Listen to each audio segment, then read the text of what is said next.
woman about hiring a car. First, you have some time to look at questions 1 to 5.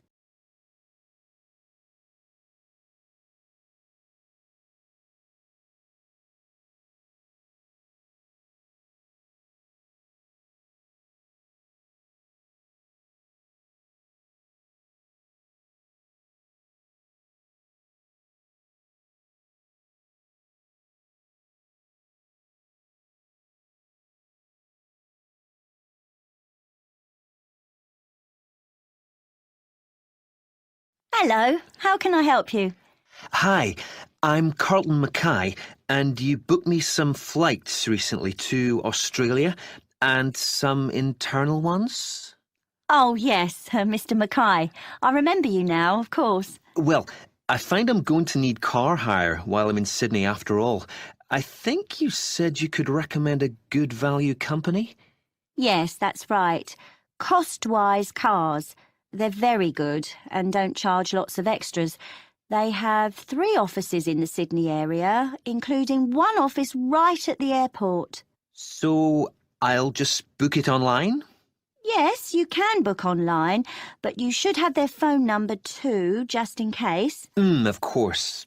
That's 1800 705 639. It's on the website, and you can get a discount if you quote your booking reference from us. Oh, what's that? I mean the one you got from me when we booked your flights. I have it here. 743002. Oh, thanks. I guess I've got it at home, but I'll write it down again in case. A discount is good. So, where exactly is the office? I'll be coming to the domestic terminal from Melbourne. It's immediately outside the international terminal. OK. And another thing I want to check is, will they be open when I arrive, or is it just office hours? Well, they open at 7:15 and close at 6:15 in the evening. So let's see. You're due to land at 6:10. By the time you've collected your bags and so on, which will take a little while, they won't be open. But if you arrange it in advance, they can wait for you. You do have to pay an extra $30 for that, though. OK. Well, I'm staying near the airport the first night, so I could go back in the morning and save a day's hire? Yes, that'd be better. That'd save you about $50. Do you know what kind of cars they have? Quite a variety, I think. The best value should be under $60 a day, with luck. That would be the Echo, I guess. Sorry? ECHO. Like when your voice bounces back? Before you hear the rest of the conversation, you have some time to look at questions 6 to 10.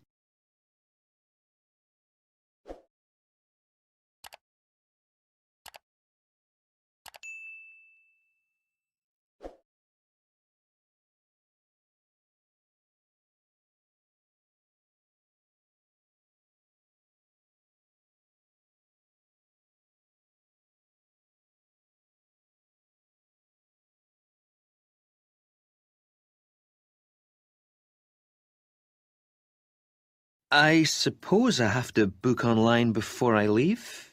That's the best way. They won't deduct any charges until you finish with the car, but they do need your credit card number when you book, and of course they'll want to see your driving licence when you collect. How long will you need it? I'm in Sydney for 7 days. I'll only actually need to use it on 3 or 4 of those days, I hope, but I'll keep it for the whole week. I guess it's going to be a few $100s. Can you suggest anything I can do to keep the cost down? Oh, you get quite a big discount if you do less than 1,000 kilometres in the week. Oh, that's good. I don't suppose I will be driving that far, actually. But, oh yes, the other thing I should mention is the insurance. It's included in the price. Oh, that is good value then. Yes, But what you must remember is that it doesn't cover anything except the car, so you must be careful not to leave anything at all in it when you park, because your luggage isn't insured, even if it's out of sight, locked in the boot. Yeah, well, I think my travel policy will cover that, actually. Good. OK, and can I return the car outside office hours? My flight home is very early in the morning. Can I put the keys through the door or something? There's a secure box just outside the office on the pavement. You just drop the keys in there. Oh, good. And one other thing, you should remember to buy petrol before you leave it. If you don't drop the car back with a full tank, you get charged to fill it. I recommend you go to a supermarket before you go out to the airport. Thanks for the tip. Not at all. Do call in again if there's anything else I can help with. I will. Many thanks. That is the end of part 1. You now have half a minute to check your answers.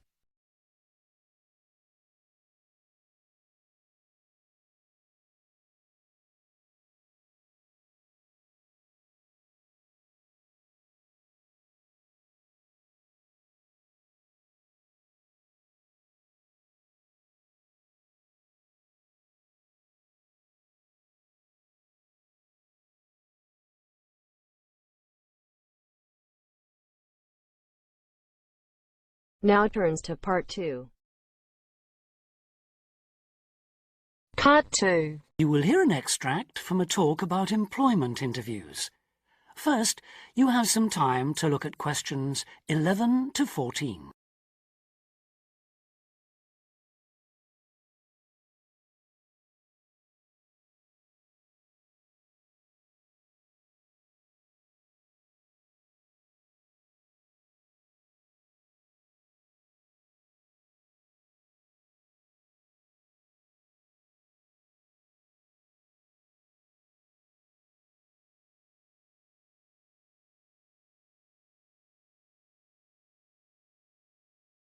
Today I have with me Sandy Richardson of the local Workforce Center, and she'll be talking about that critical step towards the goal of employment, the interview. Sandy, what is an interview for, and what's the best way to approach it? A job interview is simply a meeting between you and a potential employer to discuss your qualifications and see if there is a fit.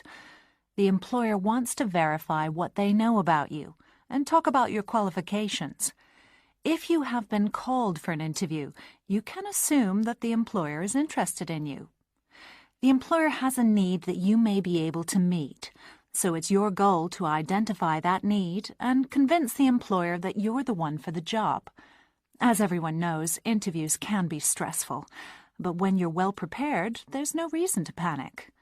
Preparation is the key to success in a job search, and you can begin by collecting together all the documents you may need for the interview, such as extra copies of your resume, lists of references, and letters of recommendation. You could also take some work samples, selecting from what you have designed, drawn, or written, for instance. And make sure you have a pen and pad of paper for taking notes. The next step is to find out about the post. The more you know about the job, the employer, and the industry, the better prepared you will be to target your qualifications. Always request a job description from the employer and research employer profiles at the Chamber of Commerce or local library. You could also try to network with people who work for the company or with employees of companies associated with it. The next step is to match your qualifications to the requirements of the job. A good approach is to write out your qualifications along with the job requirements. Think about some standard interview questions and how you might respond.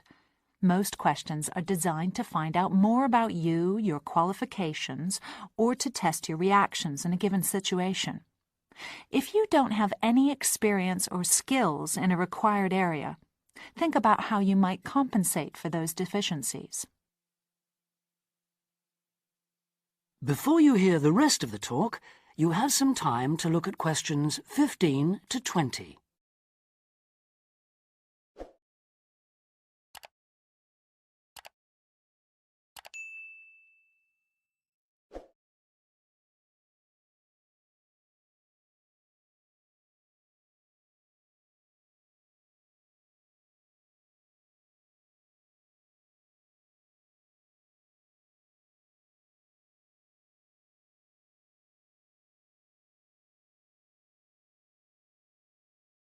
During an interview, it's important that you be yourself.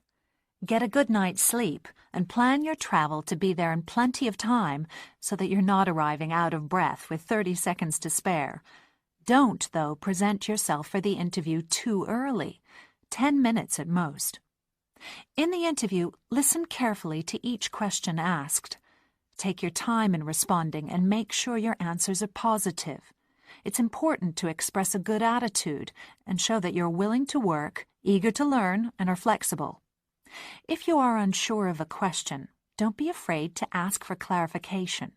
In fact, it's sometimes a good strategy to close a response with a question for the interviewer.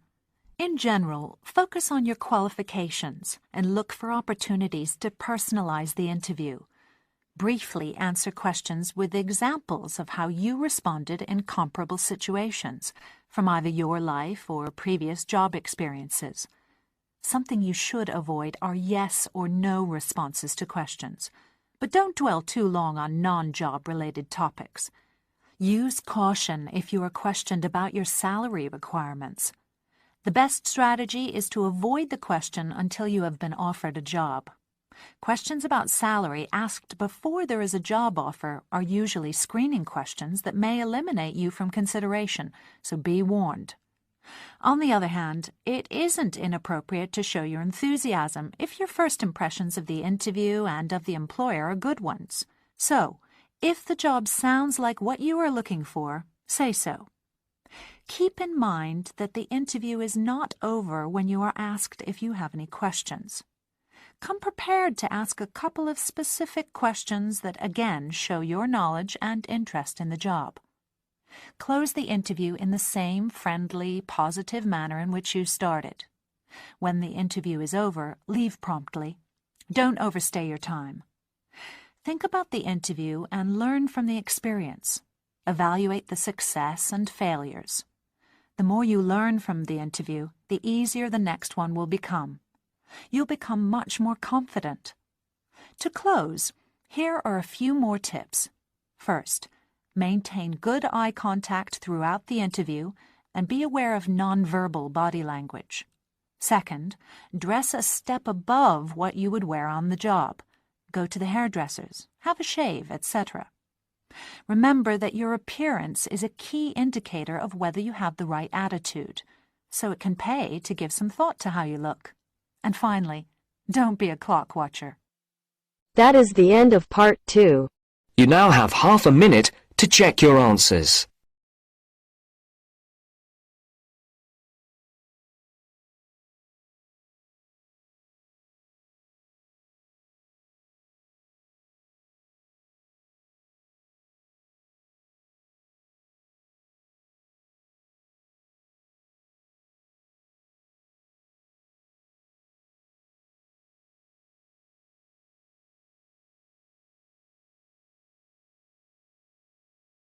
Now turns to part 3.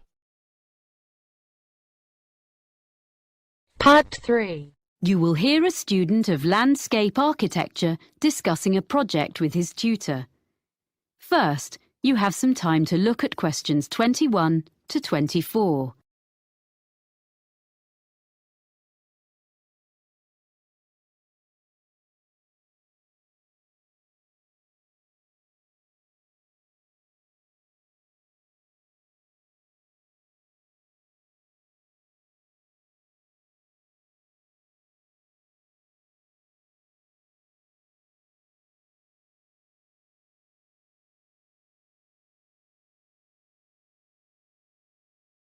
So, let's hear what you're doing for your next project.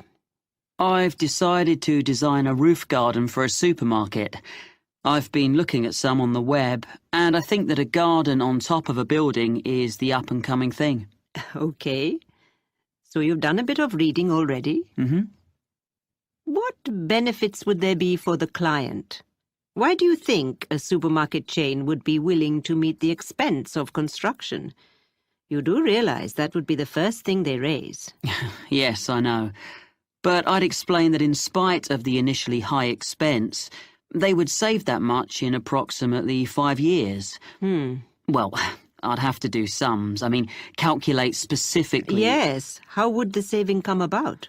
Mainly through lower heating and aircon bills. The extra insulation offered by having a layer of living plants in the soil would make a huge difference. Okay. But they might feel the expense of maintenance would be an issue. After all, supermarkets don't normally employ gardeners. What I thought was, if they made it a community garden, rather than a simple, low-maintenance green roof... So there'd be public access? Oh, yes. Then there'd be a sense of ownership in the local community, and people could take responsibility for it, instead of the supermarket paying a commercial company, and it'd really boost their public relations. That's a good point. And have you been looking into how roof gardens are built nowadays? I'm still exploring that. But if I take advantage of the latest technologies for roof gardens, it shouldn't be too difficult. But in any case, you have to use lightweight materials. But that's a matter of making the right choices. You can even use quite traditional ones, such as wood, for the planting areas. Yes, that's what I thought. It'll look good, and it isn't too heavy. But for the basic construction, the issue you have to address first is the material used between the building and the garden. You mean the barrier fabric, which ensures there's no chance of rainwater leaking down into the building? Yes. Nowadays that is very good and quite easily sourced. Then, on the other hand, there's the business of water within the roof garden itself. You mean drainage? That's an important feature of the construction in any roof design. Yes, but I think most drainage issues have been well understood for quite a long time. Okay. But another thing is with plants in an exposed situation, you usually need to find ways to optimize rainfall. Yes, because rainwater is best for the garden, if you can store it for when it's needed. What I've been looking at are some buildings which use fairly conventional storage tanks, the kind that have been in use for decades, but have them linked to modern automatic watering systems. Sounds complicated. It's less so in practice than it sounds, I think. I've been researching them, and actually the latest ones definitely work very well, and they can be electronically regulated to suit the local microclimate. That sounds interesting. You seem to have been doing some thorough research. Make sure you reference all your sources when you write it up. Yes, sure. There's one more aspect I'd just like to run past you if there's time. I want to include a light feature in the design. Of course. I've got a sketch here. Let's have a look then. Before you hear the rest of the conversation, you have some time to look at questions 25 to 30.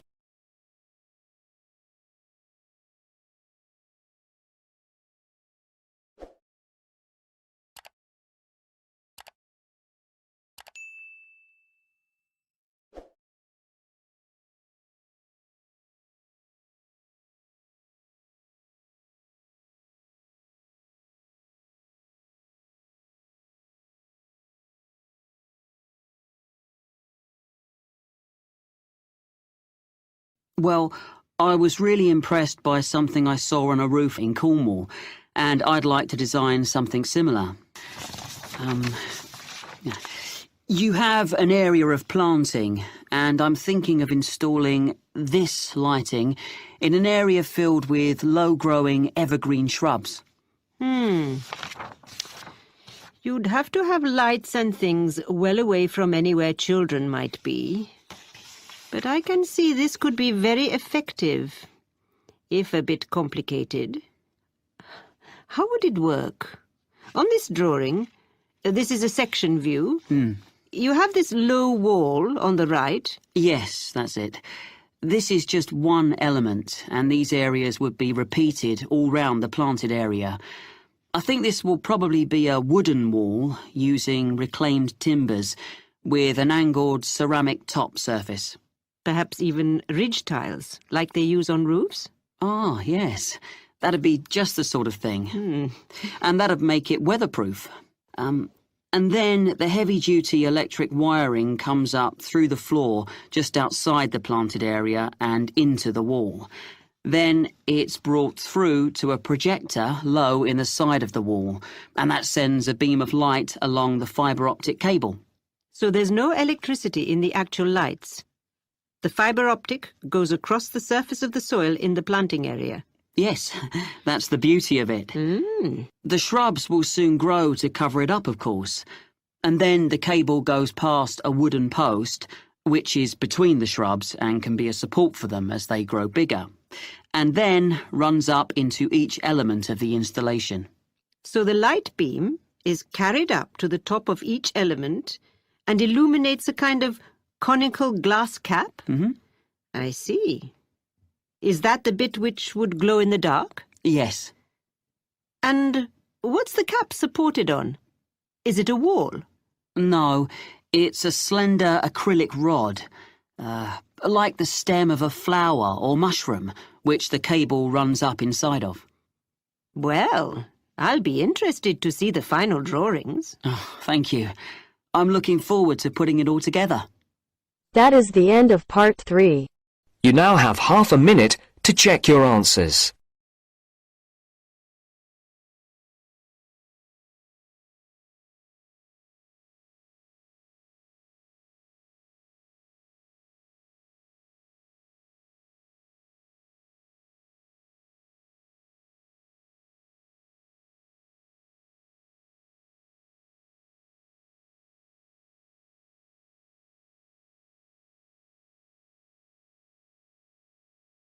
Now turns to part 4.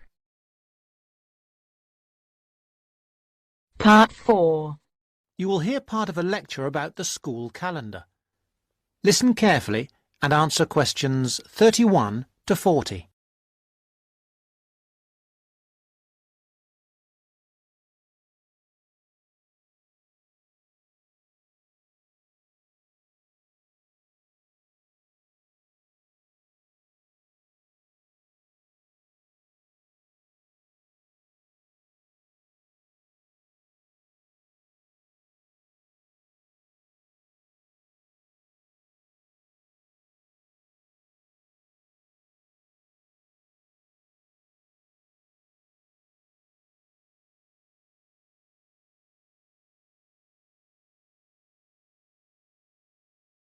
So, having seen that the six-term system has passed the test of cost-effectiveness, we can move on to the educational aspects of this arrangement.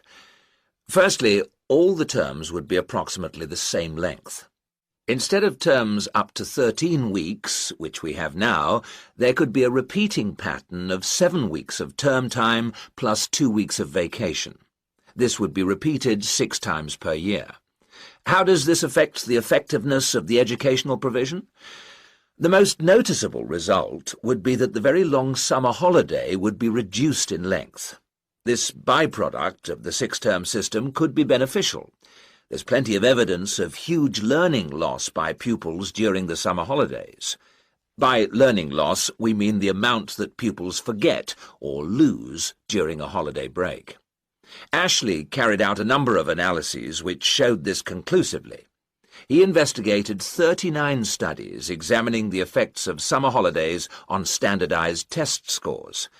His analyses indicated that summer learning loss equaled 2 weeks to 7 weeks of instruction. On average, children's test scores were 3 weeks lower than when they left school in the previous term. He also found differences in the learning loss effect according to subject. The subjects he analysed were reading, writing and maths, and he found that the effect was greatest in maths and reading. Furthermore, although all social groups experienced roughly similar learning loss in the field of maths, the studies found that disadvantaged children showed even greater losses in reading skills. So, the problem of learning loss in traditional schools is clear. However, the results of studies into the six-term system and learning loss are ambiguous. Marchmont found that pupils in six-term schools maintained their test scores after the shorter holiday period. This is certainly an improvement on the traditional system where, as we have seen, pupils perform worse after the summer break. Benson, however, found no differences between those in traditional schools and on the 6-term schedule. It would seem reasonable that if long holidays result in learning loss, then shorter holidays should result in less learning loss. So we await the outcome of further studies. Historically, of course, everyone knows the reason for our system of 3 terms per year. In days when agriculture was of much greater importance in our working lives, it was essential that the children helped with the harvest. Later on, this changed, and more people moved into the towns. But then there was a new problem. Before air conditioning, it was very impractical to try to teach children in the summer months. Nowadays, that's no longer a barrier. One way of providing something different is the summer school. Here, there is a completely different kind of educational provision. Cooper and others investigated 93 summer schools and the results they achieved. They all had a positive effect on learning. Most summer schools, of course, have small classes, and class size was shown to have a positive effect. Additionally, summer school children usually benefit from a great deal of parental support, not least because payment of fees is involved, and this, as so often, was shown to produce very good outcomes. Results were most impressive, in maths in general. That is the end of part 4. You now have half a minute to check your answers.